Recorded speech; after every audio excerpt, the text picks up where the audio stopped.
আসুন আমরা আত্মীয় পরিজন পাড়া প্রতিবেশী সহ সকলের সঙ্গে ঈদ মানেই পর্দায় তার মুখ, ২৪ ঘন্টার অন্তত ৬ ঘন্টা তার দখলে।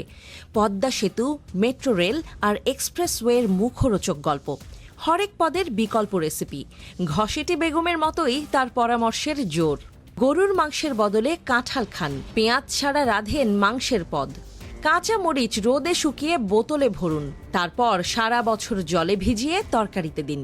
অবশ্য কপাল ভালো, তিনি গরুর বদলে কাঁঠাল জবাই দেওয়ার পরামর্শটা দিয়ে যেতে পারেননি। আলাপে আলাপে টেলিভিশন চ্যানেলগুলো হয়ে উঠেছিল ঘরের উঠোন। 10টা খবরের 8:30টাই থাকতো তার। ইচ্ছায় হোক আর অনিচ্ছায় তার মুখ দেখাতেই হতো। তবে তাতেও মন ভরত না তার। তিনি বিটিভির তৎকালীন বস্তা পচা রদ্দি মার্কা তেল তেলে খবর প্রচারও বাধ্যতামূলক করেছিলেন, যাতে তার কথা তার তরিকা মাফিক জনগণকে দেখাতেই হবে। এক কথায়, মানুষ যে প্যাচাল আত্মীয় স্বজনের সঙ্গে সারেন, স্বজনহীন আপা সেসব আলাপও করতেন টিভিতে। টিভিগুলোকে বানিয়েছিলেন গল্পের হাট, রূপকথার আসর। এমনকি ঈদের আগের দিন যদি গণভবনে তার একটি মুরগি ডিম পারত, তবেও খবর হতো। সোশ্যাল মিডিয়াতে সেই খবর বড় করে প্রচার করত তার তোষামুদেরা। শিরোনাম হতো, ডিম পেড়েছে প্রধানমন্ত্রীর কালো মুরগিটি। আরেকজন শিরোনাম করতেন, গণভবনের কালো মুরগিটি সাদা ডিম পারল কেন?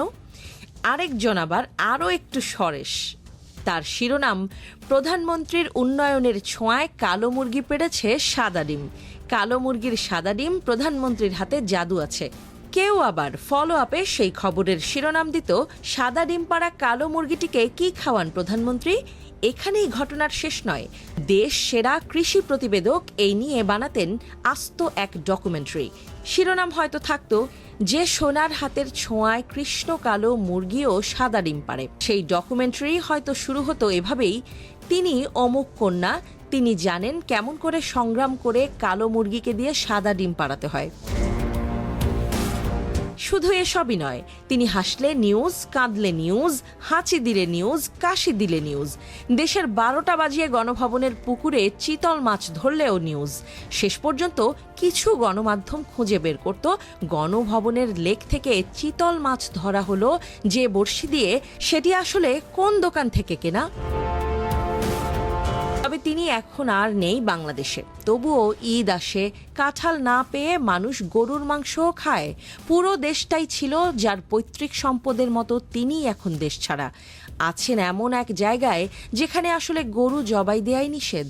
গরুর মাংস ছুঁলে জাত যায়, পিটিয়ে মেরে ফেলা হয়। কাঁঠালই এখন তার শেষ ভরসা, হয়তো একেই বলে নিয়তি। দিল্লির গোপন কুঠুরি, সামনে এক বাটি কাঁঠাল মাংস, হাতে তার এক টুকরো ছেঁড়া রুটি, হয়তো চোখের কোণে কিঞ্চিত জল। তিনি কাঁদছেন, গরুর মাংস না পাওয়ার বেদনা তিনিও এখন বোঝেন। বহুদিন তার মুখটিও কেউ দেখছে না পর্দায়, তার অস্তিত্ব এখন কেবল অডিও কল। তিনি আছেন, তবুও নেই। একদিন যার দাপটে কাপটে